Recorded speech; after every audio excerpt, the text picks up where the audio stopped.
정성을 다하는 국민의 방송 KBS 주진우 라이브. 그냥 그렇다고요.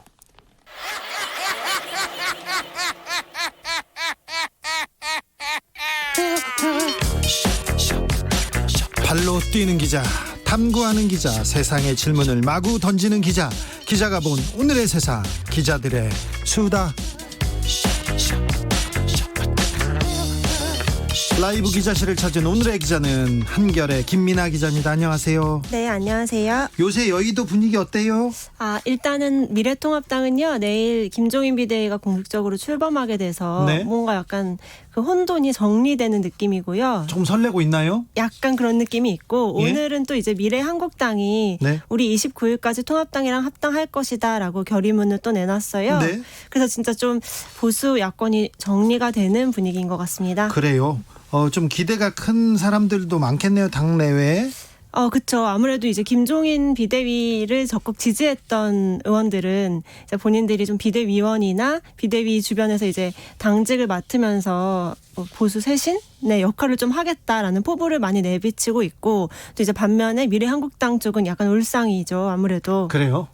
이제 오늘 언유철 대표가 기자들과 마지막 오찬을 하겠다고 공지를 올렸는데, 되게 이례적으로 제목을 달았어요. 자신의 네. 오찬을 이제 이번 주 금요일에 기자들과 만나겠다고 하면서 이제는 말할 수 있다 라는 제목을 달고 이제 기자들 함께 식사 한번 하십시다 하고 수제비집으로 부르셨더라고요. 끝나고 무슨 얘기를 하려고 하네요. 그러니까요. 꼭 뭔가가 있는 것 같은 그런 좀 분위기를 풍기셨고, 네. 어쨌든 앞으로 21대에서는 보지 못하는 의원이니까요. 네. 좀 감회가 남다르실 것 같아요. 수제비집이요? 네. 요새는 그 수제비집. 정치인들이 수제비집에서 만나요? 수제비집도 가고 예. 비빔밥집도 가고. 그래도 워낙 한정식 집이나 그 일식집, 방 있는 룸 있는 데서 정치인들을 만나잖아요. 네, 아무래도 이제 좀 조용하게 대화 나눌 수 있는 그런 방을 선호하시죠. 네. 최근에 정치인 누구하고 밥 먹었어요? 오늘 점심에는 이제 통합당의 재선 의원, 누구요? 성함 말해도 될까요? 네. 김정재 의원이랑 하고 이제 봤어요. 뭐 먹었어요, 메뉴는? 중국 음식 먹었습니다. 네네. 코스로? 근데 되게 간단하게 그냥 한 그릇으로. 기자들이 여러 명 먹었으면 아니면 둘이서 먹었어요? 여럿이서 같이 이제 만나서 네. 앞으로 통합당 어떻게 하는 게 좋을지도 서로 의견도 나누고, 또 김종인 비대위는 앞으로 어떻게 될지 이런 얘기도 좀 나누고 그랬습니다. 그분은 그 당에서 조금 약간 말이 통하는 약간 온건파죠? 네, 그렇고 이제 그 원내 대변인 역할을 하셨어가지고 기자들이랑 굉장히 좀 친밀하게 많이 대해주시고 네. 하십니다. 네. 지금 김민아 기자하고 기자와 정치인 간의 밥자리에서 무슨 일이 있는지, 뭘 먹는지, 어디까지 얘기해야 되는지 저도 좀, 네. 좀 그 선을 어떻게 해야 될지 몰라서 그런데, 네. 지난주에는 어떤 정치인하고 밥 먹었어요? 미래통합당 의원들하고 먹나요? 주로 네. 점심은 먹나요? 예, 주로 이제 점심에 보는데 미래한국당에 이제 비례로 들어온 의원들이 좀 많잖아요. 네. 19분, 초선은 18분인데 이제 그분들 좀 얼굴 익히느라 자주 뵙고 그랬습니다. 네. 그리고 나이 드신 중진 의원들은요, 꼭 조찬을 해요. 아침에 7시 반에 만나자고 하고 8시에 만나자고 그래. 네, 굉장히 웃기죠. 특히 네. 되게 좀 선거철 되면은 네. 기자들과 뭐 지지자들과 각자 의원들과 약속이 되게 많이 겹쳐 있다 보니까 두탕 뛰시는 분들도 되게 많고, 네. 또 조찬 때는 죽 먹으러 같이 이제 가자라고 하시는 분들도 있었고, 네. 그런데 각양각색이에요. 근데 아침 조찬 약속은 잘 바뀌지 않습니다. 그래서 울며 겨자 먹기로 정치인과 정치부 기자들이 하곤 하죠. 근데 네. 그 미래통합당 밖에 있는 분들, 홍준표 전 대표나 예. 권성동 의원이나 그런 분들은 어떻게 된답니까? 이게 약간 좀 김종인 비대위가 들어서면서 당분간은 복당을, 그러니까 함께 복당하는 것은 좀 어려울 것 같고, 좀 가능성이 있는 건 그나마 순차적 복당이 될 것 같습니다. 일단 주호영 원내대표는 빠른 복당을 빠른 복당이 필요하다는 얘기를 해왔었는데, 김종인 위원장은 아무래도 이제 홍준표 대표와의 악연이 있죠. 네. 그래서 이제 복당을 쉽사리 허가해주지 않을 것이라는 얘기가 많이 있습니다. 홍준표 전 대표 좀 조용하시네요, 요새. 오늘 제가 들어오기 전에 이제 페이스북을 좀 찾아봤는데 등산 다니시고 절 다니시면서 이제 지역구 챙기는데 열심히 하시더라고요. 뭐 네. 그 정치 버스킹 하시면서 전국 도시겠다는 계획을 밝히시기도 했습니다. 아, 그래요? 예. 정치 버스킹? 네. 예. 홍준표 전 대표가 어떻게 또 이 고비를 잘 돌파할지 한번 지켜보시죠. 네. 띵동님이 밥정 들지 말고 옳은 취재만 하세요. 이렇게 얘기하는. 그러겠습니다. 네. 2405님은 그런데 왜 기자들이 정치인들하고 밥을 먹습니까? 이상한 문화 아닌가요? 이렇게 얘기하는데. 어떻게 그럴 수 생각하세요? 있을 것 같은데요. 또 네. 그러니까 차만 마시기도 합니다. 네. 또 밥 먹으면서 좀 속 얘기를 아무래도 그냥 이렇게 딱 갑자기 물어보면은 말을 많이 안 해주시는 분들도 있기 때문에 여러 가지 루트로 취재하고 있습니다. 네, 밥 먹는 것도 취재 또 연장이니까 밥은 먹어야죠. 이런 생각도 해보는데 저기 청취자의 지적도 제가 거기까지는 생각을 못했습니다. 엉겅퀴님이 설마 국민 세금으로 수제비값을 아마 그럴 거예요. 그럴 거예요. 그렇죠? 또 선관위에서 보조금 같은 걸 아마 당에서 사용하지 않을까 예상됩니다. 의원들 월급도 많이 받습니다. 0060님 주 기자님 먹방도 아닌데 어디서 뭘 먹었는지가 뭐가 그렇게 중요하나요? 그런데 죄송합니다. 네, 뭘 먹었는지 제가 조금 약간 계속 물어봐서 여러분들한테 뭘 좀 전해주고 싶었던 게 있어요. 정치인들이 좋아하는 거 있고요. 음식에도 조금 약간 코드가 있거든요. 그걸 읽으려고 했는데 거기까지는 못해서 그렇습니다. 네, 죄송합니다. 제가 질문이 좀 짧았습니다. 자, 국민의당으로 넘어가 볼까요? 네, 오늘 국민의당의 원내대표로 권은희 의원이 당선이 됐어요. 아니, 당에 3명밖에 없으니까 한 명은 대표, 한 명은 원내대표, 한 명은 뭐 정책위의장 하시겠죠. 네, 사무총장 하시고 뭐 이렇게 네. 돼 있는데요. 예. 이제 국민의당이 좀 앞으로 어떻게 될지가 아무리 세석이긴 하지만 안철수라는 대권 주자를 갖고 있는 당이기 때문에 좀 주목을 해볼 필요는 있을 것 같아요. 안철수 대표가 대권 주자인가요? 예, 대권에 출마를 하셨었고 네. 대권 주자죠. 명실상부 대권 주자고 네. 사실 좀 재미있는 것은 보수 야권에 진짜 대권 주자가 없잖아요. 그러니까 보수 야권 후보로 안철수 대표가 꼽히고 거기에서는 지금 지지율이 가장 높은 쪽이죠? 네, 보수 야권의 1등 주자긴 한데 지지율은 3%가 최근에 나왔더라고요. 예.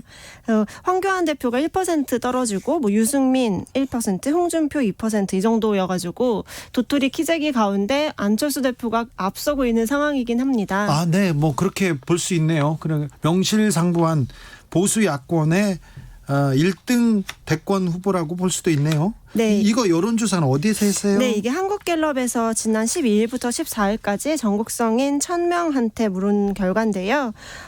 아무래도 여권에는 뭐 이낙연 후보, 이재명 후보, 박원순 후보 등등 굉장히 많은 분들이 계신데 야권은 안철수 대표의 3%가 정말 최고치다 보니까 아무래도 안철수와 뭘 해야 되는 거 아니냐라는 목소리가 계속해서 나오고 있는 것 같아요. 네. 개요 어느 정도 해야 돼요? 다 했나요? 개요 말씀해 주세요. 여론조사를 얘기하면 라디오에서는 네. 여론조사 개요를 말씀해야 됩니다. 네, 신뢰 수준 95%에 플러스 마이너스 3.1%포인트로 돼 있고요. 전국 성인 1,000명한테 5월 12일부터 14일까지 물은 겁니다. 네. 지금 이제 이번 주까지 20대 국회가 의뢰처는 한국갤럽이었고요. 그다음에 응답률은 14%였습니다. 그리고 전화조사원 인터뷰로 응답 방식은 했고요. 21대 국회가 이제 시작됩니다. 20대 국회의원 오늘까지는 죄송합니다. 조사 대상을 빼먹었는데 전국 남녀 만 18세 이상 1,000명한테 조사한 내용이었습니다. 자세한 내용은 갤럽이나 중앙선관위 여론조사 심의위원회 홈페이지를 참조해 주십시오. 다음 뉴스로 넘어갈게요. 이번 주까지는 의원인데 다음 주부터는 실직자가 되는 사람들이 있어요. 그래서 인생 제2막 어떻게 하는지 제가 아까 주필에서 여의도 주필이라고 하나 만들었어요. 예, 너무 재밌더라고요. 그래요? 여상규 법사위원장 언급을 하신 네. 거 되게 재밌게 들었습니다. 판사 출신인데 돈을 그렇게 잘 벌었고요. 재테크의 신기술이에요. 내가 보기에는 여상규 의원이 재테크 관한 책을 쓰지 않습니까? 그럼 베스트셀러 됩니다. 저도 살 것 같습니다. 네, 여상규 의원 부인과 아들한테 이렇게 아파트 사주는 거 보면요, 어우 대단하세요. 그럴 것 같죠? 맞습니다. 자, 제가 아까 주필에서 다룬 것처럼 그 금배지 없는 인생 희망 어떻게 준비하고 있습니까? 좀 여당 쪽에서는 이철희 의원, 표창원 의원이 좀 관심이 가는데요. 이철희 의원은 S본부 라디오 프로그램 진행자로 이제 나선다고 하고, 네. 표창원 의원은 또 전직 경찰관이시잖아요. 표창원 범죄과학연구소를 계속 운영하시면서 최근에 예능 방송에도 출연하셨더라고요. 네. 되게 관심 있게 봤고 네. 추리소설 쓰겠다는 계획도 밝히셨습니다. 네. 박지원 의원도 정치평론가로 라디오 출연 굉장히 많이 하고 계시고요. 섭외 영순입니다. 네. 네, 저희하고는 정치라떼 같이 하고 있습니다. 네, 너무 잘 듣고 있습니다. 네. 일단은 이렇게 다른 길로 가시는 분들이 있는 반면에 차기 대선 준비에 나서신 분도 있습니다. 어떤 분이요? 일단 유승민 의원이 어제 팬카페에 메시지를 남겨서 2021년 대선 후보 경선 그리고 2022년 3월 9일 대선에 도전하는 것이 나의 마지막 정치 도전이 될 것이다라고 이제 선언을 일찌감치 하신 거죠. 아, 대권 출마 선언을 벌써 했어요? 네, 맞습니다. 또 사무실도 서울에 알아보고 계시는 중이고, 네. 또 이제 좀 세력을 당내에 사실 유승민계라고 해서 들어온 의원들이 꽤 있거든요. 예. 같이 좀 세력화를 해서 좀 대선 경선을 일단 당에서 통과해야 되니까 그걸 네. 준비하시려고 합니다. 그리고요? 또 이제 김무성 무대 있잖아요. 네. 김무성 의원도 마포에다가 사무실을 차리고 내년 4월 재보궐선거에 관심이 되게 많아요. 지금 여의도에서. 아이고 그렇겠죠. 그거 준비하고 또 대선에 우리 뭐 보수 진영에서 누굴 내세울 건지 내가 킹메이커가 되겠다라는 포부를 밝힌 상태입니다. 불출마 선언한 김세연 의원은 뭐 하고 있습니까? 김세연 의원이 좀 관심이 가죠. 김세연 의원이 또 김종인 비대위랑도 좀 성향이 굉장히 잘 맞는 분으로 알려져 있는데 40대 기술원 경제 맞죠. 전문가가 돼야 된다. 그때 다 김세연을 꼽았죠? 맞습니다. 좀 일단은 비대위 전면에 나서는 거는 부담스러워하는 것 같고 또 그 사업체가 동일공무벨트가 있잖아요. 네. 그 사무실이 양평동에 있다고 하는데 이제 그쪽에서 사무실을 좀 차리고 청년 정치인을 좀 양성하는 일을 해보고 싶다라고 그런 하더라고요. 얘기합니까? 예. 네. 알겠습니다. 여기까지 듣겠습니다. 지금까지 기자들의 수다 한결의 김민아 기자였습니다. 감사합니다. 네, 감사합니다. 8855님이 국회의원 재테크 방법 책 출판하면 판매를 1위 할 것 같습니다. 그렇죠. 네. 국회의원들 그리고 또 공무원분들 검사분들 판사들 이렇게 재산 신고하거든요. 그거 보면 엄청 많이 늘어요. 그리고 현금도 많이 가지고 있고 꼭 궁금해요. 제 생각에 라디오 정보센터 갔다 올게요. 조진주 씨. 수도권을 중심으로 이태원 클럽 관련 코로나19 확진자가 늘고 있는 가운데 방역당국이 학원 강사로부터 시작된 7차 전파 사례 1명을 확인했다고 밝혔습니다. 오늘 정오 기준 이태원 클럽 관련 확진자 수는 255명으로 집계됐습니다. 쿠팡이 코로나19 확진자가 나온 부천 물류센터를 자체적으로 폐쇄하고 해당 센터 직원 1,300명을 전수조사하기로 했습니다. 서울 성동구에서는 식당 3곳을 통해 12명이 확진돼 접촉자 전수조사가 진행 중입니다. 내일 고2와 중3, 초등학교 1, 2학년 유치원생의 등교 수업을 앞둔 가운데 지금까지 서울 11개교, 경북 185개교, 경기 부천 1개교 등이 등교를 연기하고 원격 수업으로 전환했습니다. 서울에서 소아 괴질로 알려진 소아청소년 다기관 염증 증후군 의심 사례가 2건 접수돼 방역당국이 조사 중입니다. 2사례 모두 코로나19 진단검사에서 양성이 나오진 않았습니다. 코로나19 위기 극복 과정에서 정부의 재정 투입이 늘어나는 만큼 증세가 필요하다는 주장이 나오는 가운데 청와대가 증세는 현실적으로 어렵다는 입장을 내놨습니다. 유엔군 사령부는 지난 3일 북한군이 비무장지대 내 우리 군 감시초소에 총탄을 발사한 사건에 대한 조사 결과 남북한 모두 정전협정을 위반했다고 밝혔습니다. 국방부는 적절한 조치였다며 유감을 표명했습니다. 지금까지 라디오 정보센터 뉴스였습니다.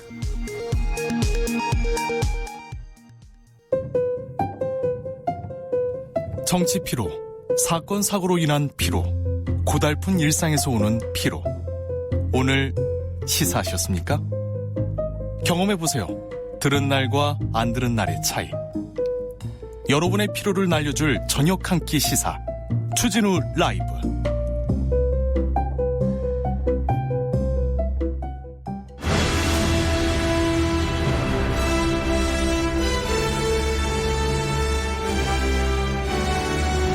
21대 국회로 당당히 입성한다. 빛나는 금배지 왼쪽 가슴에 달고 한 걸음 한 걸음 걸어 나간다. 당선증 휘날리며.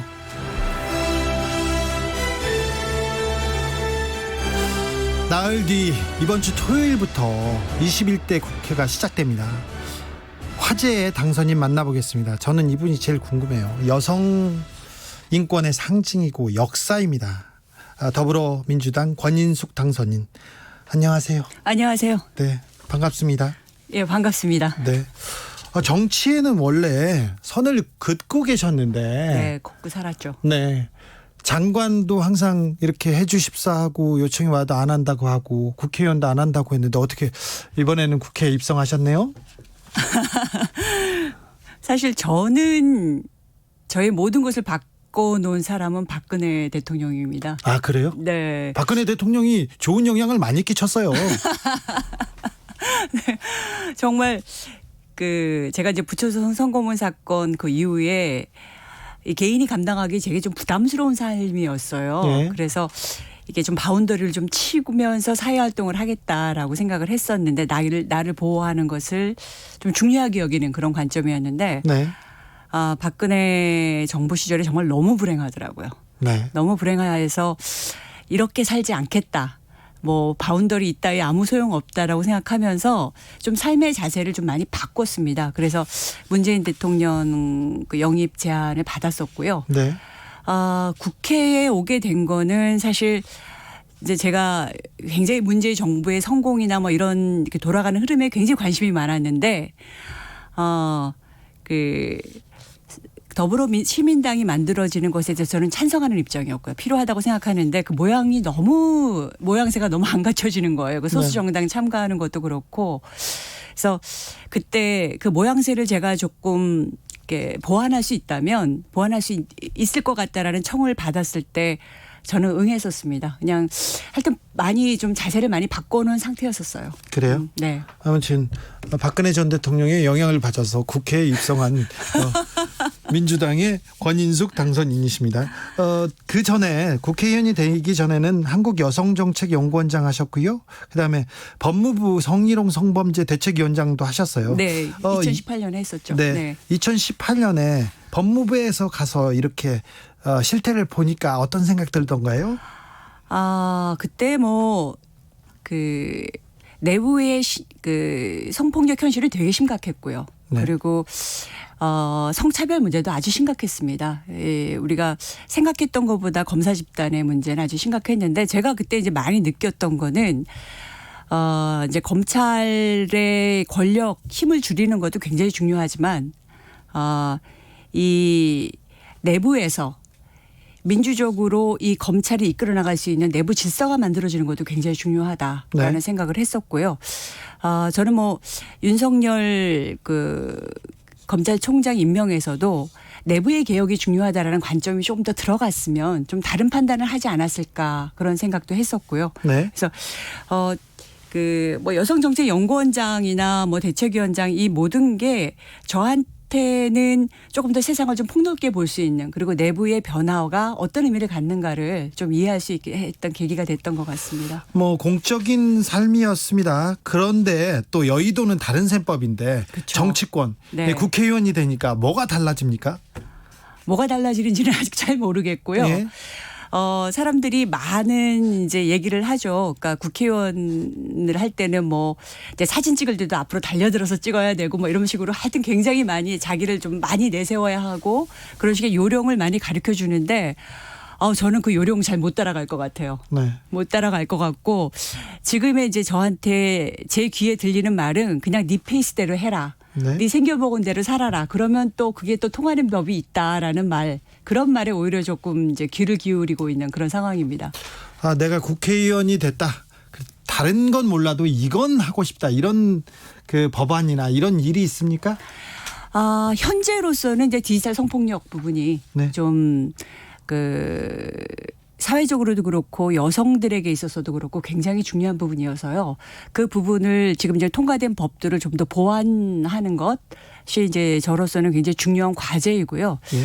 큰 관점에서 보면 저는 우리 사회가 이 성평등해지는 게 우리 사회가 더 행복해지는 거고 이 지속 가능해질 수 있는 뭐 저출산 문제부터 시작해서 그런 걸 해결할 수 있는 거라는 그런 이해가 더 깊어지게 만드는 그런 것들을 좀 증명해내는 그런 게 저한테는 굉장히 좀 중요합니다. 그 관점에서 보면 이제 여성들의 이 경제력 향상이나 이런 부분도 굉장히 저한테는 중요한 관심사이죠. 그래서 네. 뭐 여러 가지 부분들이 있겠습니다만 전반적으로 이 성평등에 대한 이해를 좀 더 우리 사회에서 공고히 하는 거. 예. 그게 아마 이제 2021대 국회에서 제가 할 수 있는 중요한 일이 아닐까. 목적으로 삼고 있는 일이긴 합니다. 대한민국 아저씨들, 네. 평균 아저씨들이 성평등, 성에 대해서 좀 잘못 알거나 좀 무감하지 않습니까? 이런 부분은 좀 고쳤으면 이거는 아니다 이런 거 지적하고 싶은 게 있습니까? 사실 지금 이제 많은 의사결정을 하시는 그 분들에게 있어서는 성평등이 현실적으로 자기한테 관심 있는 이슈가 아닌 경우가 많고요. 내일이 아닌가 보다 이런 생각하는 사람 많아요. 불편한 적이 없으셨던 분들이 대부분입니다. 네. 그거에 관심을 쏟지 않아도 현재의 문제를 해결해 나가고 자신들이 주장하는데 괴로웠던 적이 별로 없으신 분들이 많은 거죠. 그게 바로 이제 디지털 이 N번방가 사건 같은 데서 이제 나타난 건데요. 이 20대의 현실을 잘 모르니까 이 온라인 세계가 어떻게 만들어지고 있는지를 우리가 잘 몰랐잖아요. 네. 그래서 20대 여성들이 사실은 지난 4, 5년간 주장했던 건 거의 디지털 성폭력 얘기밖에 없었어요. 예. 근데 그걸 우리가 몰랐거든요. 예. 많은 분들이 몰랐습니다. 왜냐하면 몰라도 되니까. 몰라도 무관한 삶을 살 수 있었던 거죠. 근데 다른 현실에서는 이게 어마어마한 일들이 벌어졌던 거잖아요. 이제 성평등이 거의 그런 문제인 것 같습니다. 나에게 불편하지 않고 나한테 중요하지 않다라고 생각하고 있는데 사실은 어마어마한 현실이 지금 진행되고 있는 거. 저출산도 그렇고 디지털 성폭력도 그렇고 젊은 세대들이 느끼는 여러 가지 갈등의 문제도 그렇고 소외감도 그렇고요.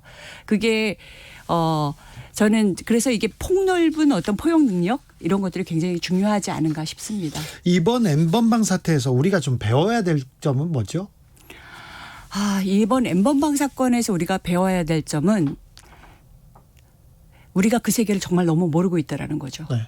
그렇다고 해서 그 찾아보고 그럴 건 아니잖아요. 찾아보고 그럴 수는 없죠. 네. 그러면 안 됩니다. 그러면 범죄입니다. 그거는.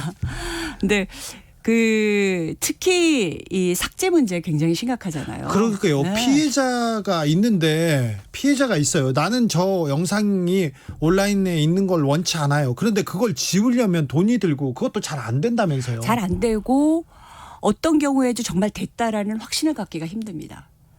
그러니까 작은 동영상 하나만 올라도 한 2, 3일 만에 조회수가 20만, 30만씩 올라가요. 네. 그러니까 그런 경험을 하고 나면 이 삭제가 되지 않으면 영원히 내가 범죄로부터 자유로워지지 못한다라는 생각하고 영원한 피해자로 남는 문제죠. 네. 일단 그 문제가 가장 심각한데 요번에 그 예산에서도 사실 이 문제에 대한 제대로 된 반영이 이루어지지 않고 있어요. 그리고 이제 뭐 여성가족부나 아니면은 경찰청이라든가 아니면 이제 방송통신위원회를 이렇게 쭉 나뉘어져 있는데요. 이런 의무들이 그것을 이렇게 통합하는 기능조차도 아직 마련되어지지 않아요. 그러니까 N번방 사건 같이 이렇게 엄청난 문제 제기가 됐는데도 그걸 통합해서 전략을 세우고 대안을 세울 수 있는 정부 부처의 국 하나도 지금 제대로 만들어지지 않은 상황인 거죠. 네.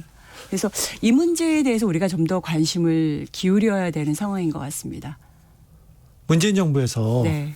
여성가족부 장관 제의 받으셨죠? 네. 네. 근데 왜 그때는 안 가셨어요?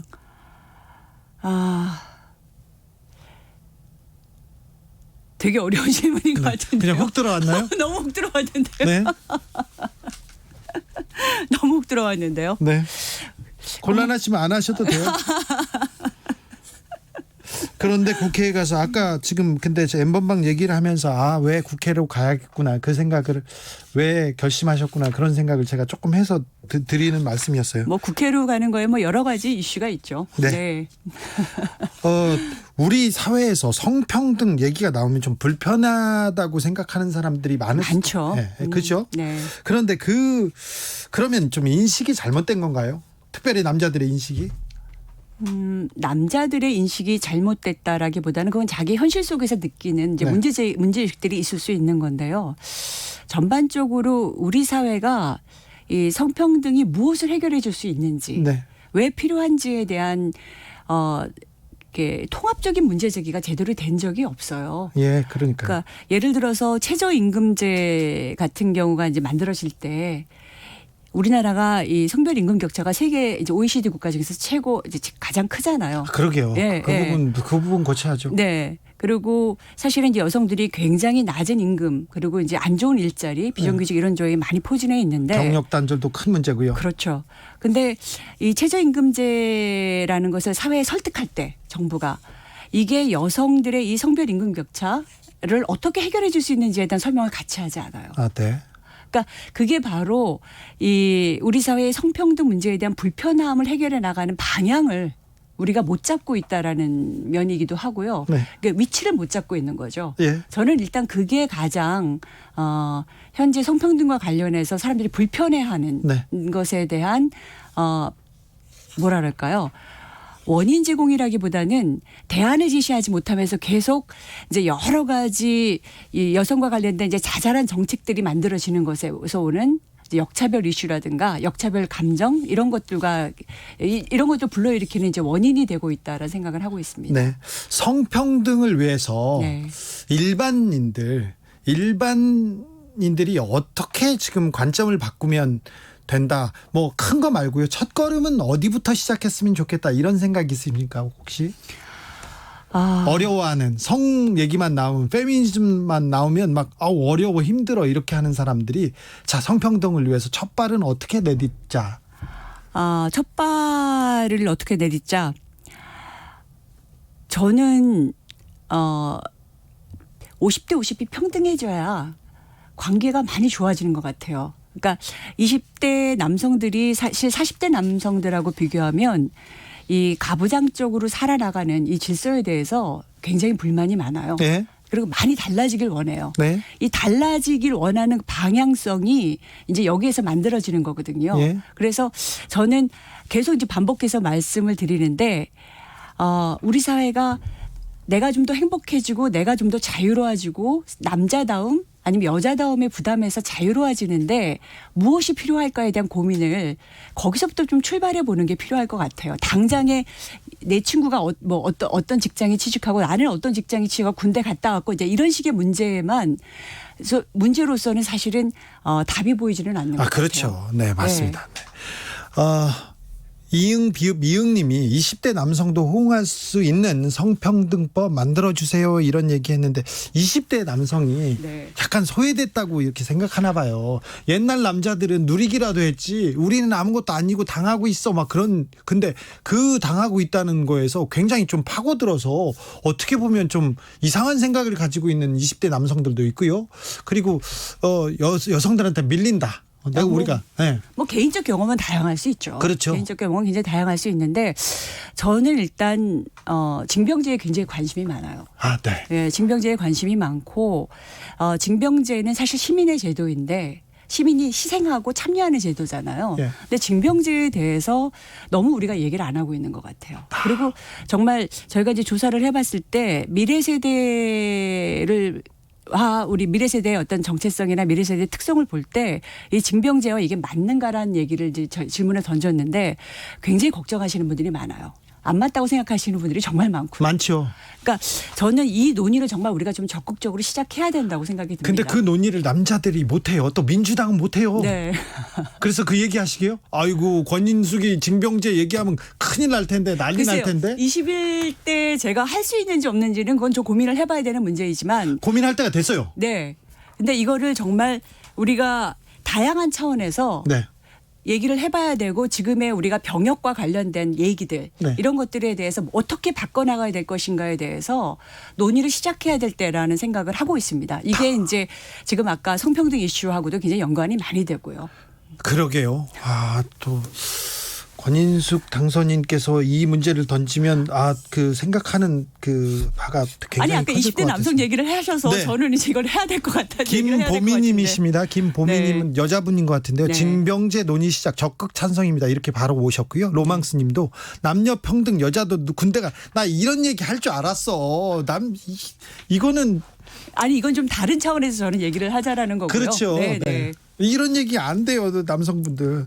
평소에 여성 인권이나 인권을 위해서 힘쓰는 남자분들 본 적 있어요? 그런 기자 본 적 있습니까? 뭐 주진우 기자님이라고 제가 말하기를 기대하시면서 질문하시는 건가요? 아니, 나는 그런 얘기 아니에요. 그러니 좀 본 적 있냐고 이렇게. 왜 이렇게 부끄러워하세요? 얘기하셔도 돼요. 아니. 아니요. 좋은 기사 쓰시는 남자 기자님들도 있으시죠. 네. 예, 저기 20대 남성, 또 30대 남성 중에서는 굉장히 다른 의식 가지고 있는 남성들 굉장히 많습니다. 그리고 네. 우리 사회의 이 변화하는 우리 사회가 좀 이 성평등 이슈와 관련해서 좀 변화해야 된다라고 믿고 있는 남성들도 많고요. 네, 알겠어요. 그 질문하고 제가 부끄러웠어. 사실 어떤 답을 기대하셨던 아니요. 건데요? 네, 기대한 건 아니에요. 네네. 제가 근데 어떤 일을 하거나 뭘 네. 잘하면 네. 격려를 해주시곤 했거든요. 그래서 내가 그거 의도한 거 아닙니다. 좀 그 아픈 얘기인데 제가 물어보고 싶었어요. 네. 이용수 할머니 기자회견. 네. 자, 여성 운동가인 권인숙이 보기에는 어땠습니까? 어제 이제 기자회견도 제가 다 봤고요. 그리고 이제 쓰신 전문도 다 읽어봤는데요. 일단 저는 오히려 좀 상황이 정리되는 느낌이었습니다. 아, 그래요? 네. 일단 이 개인 이제 회계 문제라든가 이 개인적 금전의 문제는 지금 수사가 진행 중이고 이제 소명을 하는 상태니까 그것이 이제 진행되어지면서 해결되어지는 면들이 있을 거라고 여겨지고요. 이 또 한 측면에서 이제 위안부 운동이 가지고 있는 이 세계적인 상징성, 그 다음에 전시 성폭력 문제에서 가지고 있는 의미, 그 다음에 여성 인권 운동으로서의 갖는 의미, 이 부분들에 대해서는 지금 이제 이용수 할머니가 아주 적극적으로 문제 제기를 하셨고요. 네. 그 문제 제기를 포함하여서 우리 사회가 이제는 좀 이 위안부 운동이 어떤 식으로 나가야지에 대해서 집단 지성을 지금 발휘해야 되는 이제 시기가 됐구나. 이제 논의를 좀 정리해야 하면서 새로운 이제 갈 길을 찾아야 될 시기가 왔구나라는 생각이 들고요. 이 적극적인 문제 제기를 소화하면서 저는 이 30년 동안 이어왔던 이 운동의 세계사적 의미들을 잘 살릴 수 있는 방향을 지금 찾을 수 있을 거라고 믿습니다. 그래서 좀 이제 이게 좀 분리하면서 정리하는 이런 과정이 조금 이제 마련되어지지 않을까, 해야 되지 않을까라는 생각을 했습니다. 네, 그러면요. 더 명확히 좀 정리하고 넘어가야죠. 시민사회운동도 마찬가지고요. 이제 여성인권운동가 권인숙에서 며칠만 지나면 권인숙 의원이 됩니다. 정치인 권인숙이 되는데 국민들한테 청취자분들께 포부 한 말씀 부탁드릴게요. 저는 이제 지금 갖고 있는 거는 두 가지인 것 같아요. 이제 진정성, 제 삶을 통해서 이렇게 이제 모아왔던 진정성과 그 다음에 여성 정책, 여성 인권 이쪽으로 쌓아왔던 전문성, 요 두 가지로서 이제 제 활동을 만들어 나가야 하는 거고요. 네. 기대해 주시고 지원 많이 해 주셨으면 좋겠습니다. 알겠습니다. 기대하고 응원하겠습니다. 네, 감사합니다. 그런데 저 얘기를 하는 걸 그렇게 부끄러워하세요? 네. 네. 여기까지 듣겠습니다. 지금까지 더불어민주당 권인숙 당선인이었습니다. 감사합니다. 네, 감사합니다. 3683님이 시내버스 70-2번 탔는데 주진우 라이브 나오네요. 기사님 센스 있으십니다. 아이고, 기사님 교통정보 알려드리겠습니다. 교통정보센터로 갑니다. 김은아 씨. 네, 퇴근길 마스크 쓰고 계신가요? 오늘부터 마스크를 안 쓰면 버스나 택시, 지하철 등 대중교통을 이용할 수 없는데요. 건강을 위해 꼭 챙겨주셔야겠습니다. 지금 중부지방과 경북 북부 일부 지역에서는 산발적으로 비가 내리는데요. 차간거리 넉넉히 두고 이동하셔야겠습니다. 경부고속도로 서울 방향 오산 부근 3차로와 5차로에서는 사고가 나 남사정류장부터 6km 구간에서 정체가 심하고요. 다시 동탄분기점 부근 1km 구간과 기흥동탄에서 수원, 판교에서 판교분기점, 달래내 부근에서 반포까지도 막히고 있습니다. 부산 방향 한남에서 서초 사이와 죽전에서 수원까지 밀리고 있습니다. 호남고속도로 순천 방향인데요. 서전주 갓길에서 승용차 사고가 나 조심하셔야겠고요. 더 가서 광산에서 산월까지 막히고 있습니다. KBS 교통정보센터였습니다. 테이크아웃 시사 나왔습니다. 오늘도 하나 챙겨가세요. 주진우 라이브.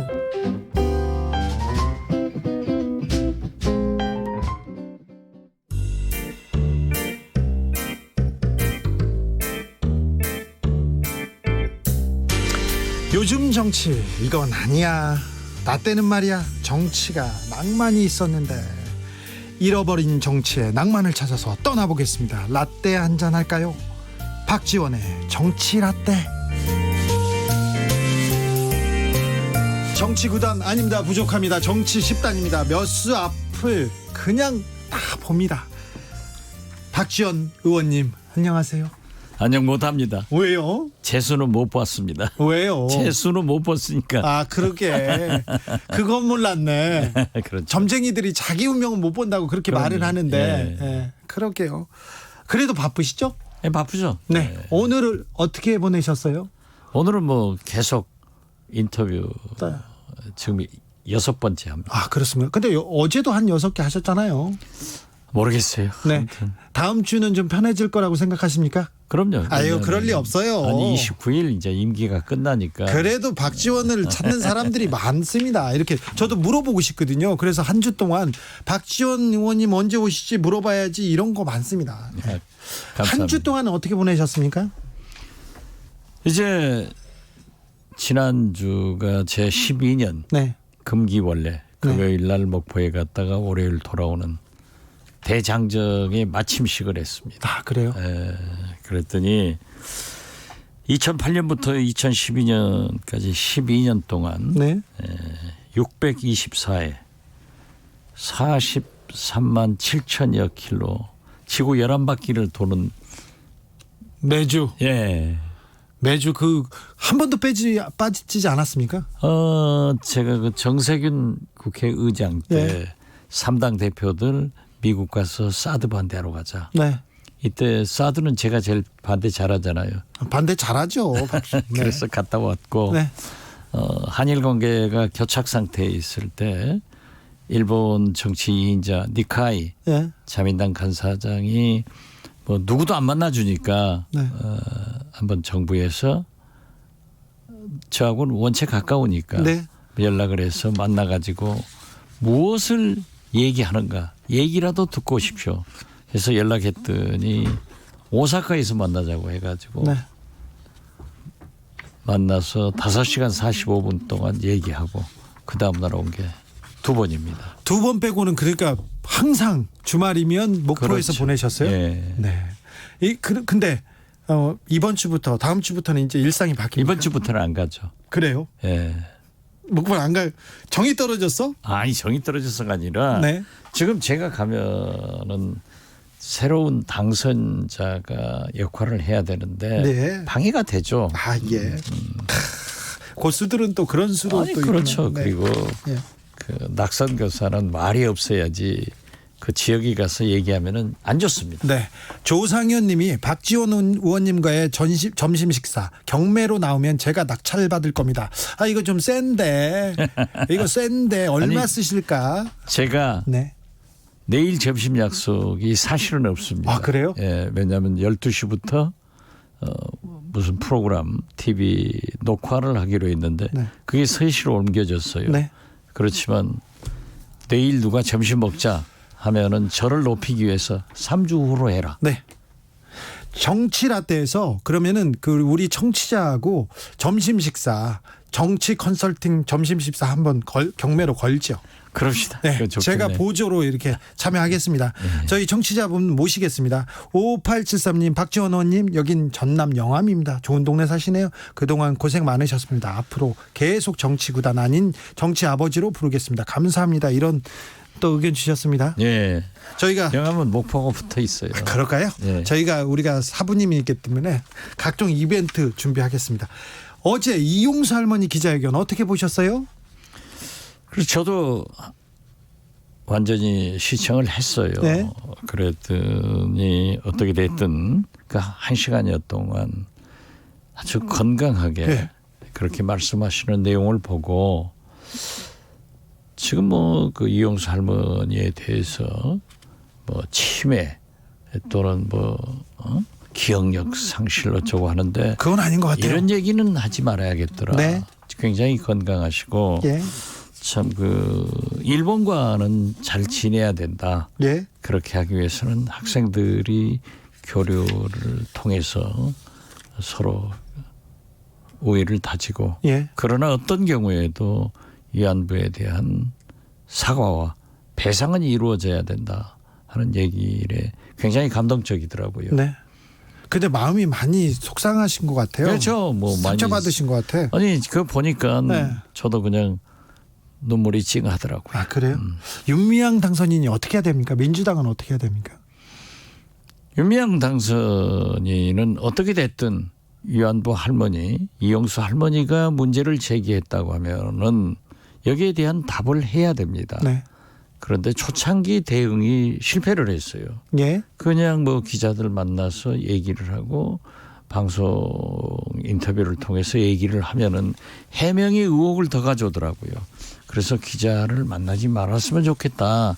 저도 그런 방송을 했는데 지금은 어떻게 됐든 이제 검찰이 잽싸게 행안부 국세청에 앞질러서 그냥 압수수색을 해버렸잖아요. 예. 그렇기 때문에 검찰 수사를 성실하게 받고 또 민주당에서는 설사 억울하고 하더라도 공인이기 때문에 선을 좀 그어줬으면 좋았을 건데 그래서 지금은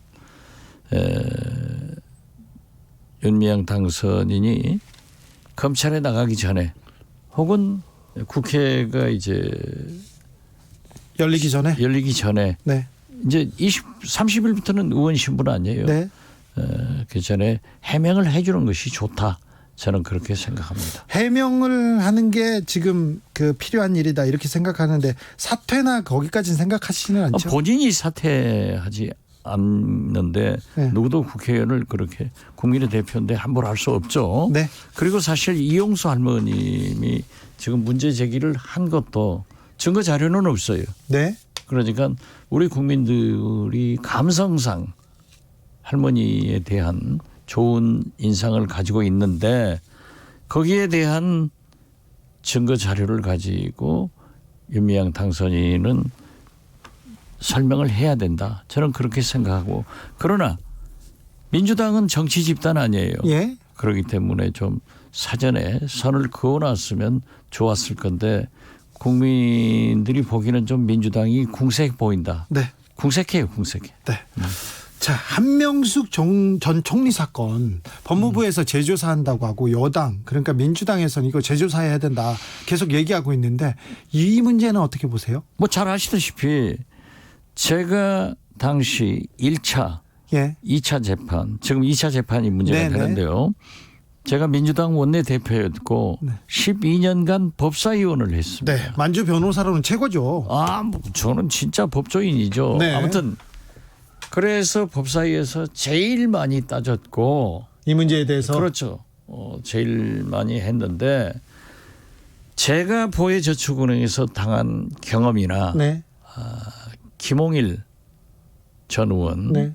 고인이 되셨지만은 김대중 대통령님의 장남이 그 나라종금 사건에 네. 당한 거나 보면은 이것은 완전히 조작해가지고 증인들을 만들어서 네. 재판을 해가지고 실형을 받았거든요. 네. 다행히 저는 어렵게 무죄 받으셨죠. 그렇죠. 네. 왜냐하면 확실한 증거를 제출했기 때문에. 그런데 형사재판을 받아보면은 네. 검사가 유죄의 입증을 대해야 되는데 우리나라에서는 지금 피고인이 자기 무죄를 무죄의 증명해야 돼요. 입증을 네. 해야 되기 때문에 네. 엄청나게 어려워요. 그런데 어떻게 됐든 제가 한명숙 전 총리의 사건을 잘 아는데 이것은 지금 재소작은 함께 있었던 이러한 새로운 사실이 밝혀졌기 때문에 저는 재수사 혹은 재심해야 된다.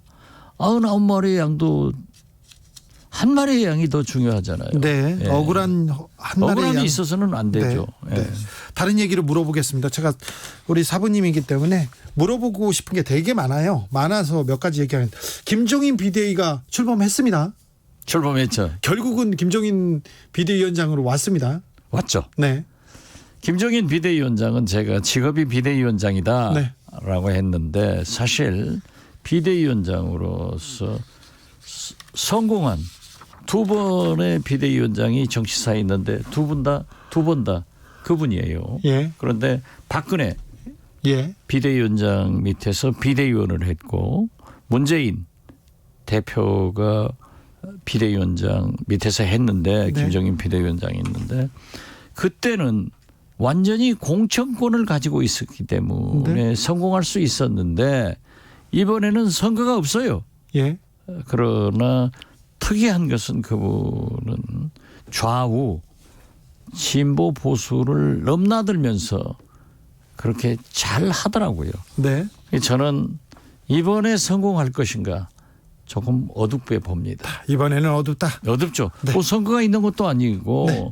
사실 또 이분이 말을 기가 막히게 잘 바꿔요. 네. 그거는 좀 인정해 줘야 됩니다. 예. 그런데도 되게 뭐 정치권에서나 언론에서 특별히 그 부분에 대해서 좀 김종인 비대위원장은 좀 인정해 주는 것 같아요. 글쎄요. 그런데 이번에도 보면은 이제 비대위원장 한 달 한다, 안 한다, 버텨가지고 뭐. 하면서 했는데 그러잖아요. 자, 홍준표, 유승민, 안철수. 당신들은 지난번에 대선에 출마했으니까 공소시효가 끝났다. 네. 라고 하다가 이번에 이제 문제가 돼서 홍준표 등이 세게 하니까는 뭐 그런 말 안 한 것처럼 또 슬쩍 넘어가더라고요. 네. 그리고 대통령 후보도 40대 경제 전문가를 한다. 그 얘기 많이 했죠. 이건 독재자 아니면 말할 수 없는 거예요. 아, 네. 아니 이게 장차관도 아니고 네. 대통령 후보라고 하는 것은 당내 경선과 국민의 감정을 통해서 탄생하는 건데 그렇게 했다가 또 이번에 어제 유승민 의원도 이번 대선이 마지막이다. 예. 그리고 홍준표 전 대표가 계속 총을 쏘니까 또 그것도 뭐 아닌 것처럼 얘기를 해버리고 비대위원도 30, 40대 젊은 사람으로 한다고 했다가 아니고 아무튼 재미있어요. 알겠습니다. 네, 재밌습니다.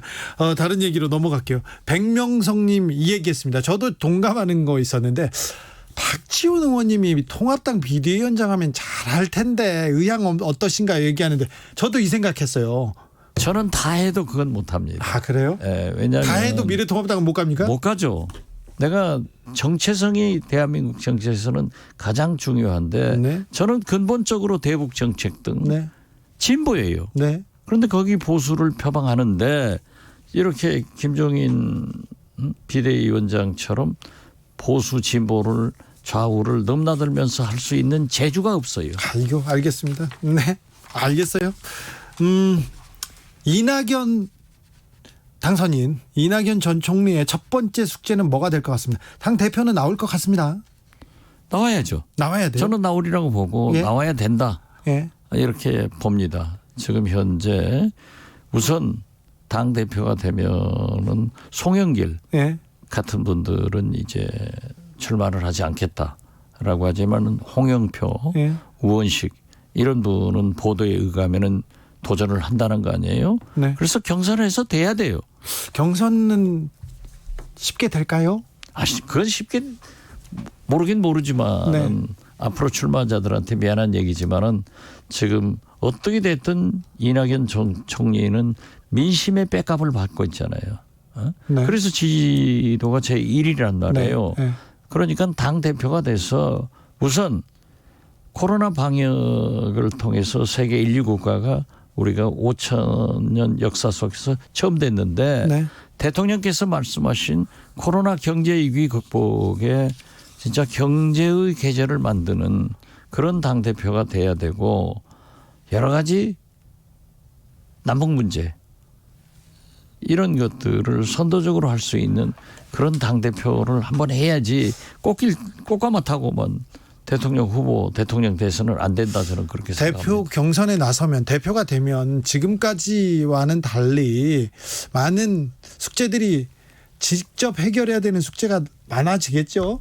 성공한 총리이기 때문에 그것만 가지고 지금 국민적 지지 1위를 계속 받고 있지만은 네. 그런 험한 길도 가봐야죠. 네. 정세균 총리는 그 이낙연 대표 출마자와 관계가 어떻게 될까요? 가만히 있지는 않을 거예요. 그죠. 네. 여기에서 변수가 하나 나올 것 같죠. 그렇죠. 네. 그런데 지금 현직 총리이기 때문에 아무래도 조심스럽긴 하지만은 그분은 당세가 있어요. 그렇죠. 세력이 있어요. 네. 그렇기 세죠. 때문에 볼만하죠. 그렇겠죠. 예. 이 당대표 선거 때 약간 미묘한 기류가 있을 것도 같아요. 있겠죠. 네. 있어야 정상이고요. 예. 이러한 것을 극복해서 당대표가 되는 사람이 대권 가도의 청신호를 가는 거죠. 짧게 몇 가지만 묻겠습니다. 물어보고 싶은 게 많아서요. 야권의 대통령 후보 보입니까? 안 보여요. 안 보여요? 예. 누구 그래도 좀 그 이름을 셀만 한 분들은 있습니까? 뭐 자기들은 할 수 있겠다고 주장을 하지만 지금 나와 있는 분들 안 보이죠? 지금 현재로서는 안 보이잖아요. 그러면 그 새 인물을 세울까요? 모르죠. 미래통합당에서? 그건 이제 김종인 비대위원장이 하실 일인데 네. 그렇게 정치권에서 새 인물을 불러가지고 또 전당대회에서 뭐 추대 안 되는 거거든요. 안 되죠. 네. 네. 그래서 오늘 험한 길 가겠죠. 오늘 삼성 이재용 부회장이 검찰에 불려갔습니다. 법사위원장이고 우리 또 재야 변호사, 만주 변호사에서는 최고 고문이기 때문에 하나 물어보겠습니다. 이번에 이재용 부회장 검찰이 수사를 세게 하고 있잖아요. 좀 세게 해야 돼요. 네, 국민들이 보고 있으니까 이번에는 삼성에 대한 수사를 봐주기 수사는 하지 않을 것 같습니다. 그렇죠? 법과 원칙에 따라서 할 겁니다. 그러면 구속됩니까? 그건 모르겠어요. 그래요? 예. 왜냐하면은 지금 그 뭐 승계 관련해서 승계도 하지 않겠다, 노조 문제도 그렇게 하지 않겠다 이런 상당히 이례적으로 그러한 것을 발표했기 때문에 발표는 했죠. 예, 발표했죠. 그런데 그런데 이제는 그렇게 발표를 하고 국민들이 보기 때문에 그 이행 안 할 수가 없어요. 그럴까요? 예, 그런데 어떻게 됐든 이 검찰에서는 이제 기소를 해서 재판이 진행 중이고 수사 중인데 네. 제가 사법부에서 유죄 나올 거다 이런 것은 속단할 수는 없죠. 뒤에서 몰래 좀 알려주십시오. 최강욱 당선인은 법사위에 갈 수 있을까요? 그 법사위원회 갈 수 있다고 봅니다. 아, 그래요? 예. 왜냐하면 무소속 비교섭단체 의원은 국회의장이 배정을 하거든요. 아, 네. 예, 그렇기 때문에 법사위원을 몇 명으로 할 것인가. 예. 이건 여야 원내대표 회담에서 결정되겠지만은 그러면 무소속 비교섭단체 의원을 얼마를 배정할 것인가. 거기에서 이제 결정이 돼요. 네. 갈 수는 있는 거죠. 갈 수는 국회의원인데. 있겠네. 네. 1156님이 주 기자 전보로 와가지고 질문 쏟아내는 것 같아. 그렇습니다. 여러분들 정치자들의 궁금증 여기다 다 풀어드리겠습니다. 정치에 관한 궁금증은 우리 정치 스승 정치사부 정치라떼의 박지원 의원님과 함께 하겠습니다. 다음 주에도 더 많은 질문으로 우리 박지원 의원님 괴롭히겠습니다. 감사합니다. 네, 감사합니다. 주진우 라이브 마칠 시간입니다. 선물 받으실 분은 홈페이지에서 확인하세요. 저는 제임스 블런트의 Carry You Home 들으면서 라이브 주진우 라이브 마무리하겠습니다. 라이언 일병 더하기님, 이상하게 기자님에게서 벽이 느껴지네요. 완벽. 이건 너무한 것 같아요. 죄송해요. 내일 오후 5시 5분에 다시 돌아오겠습니다. 지금까지 주진우였습니다.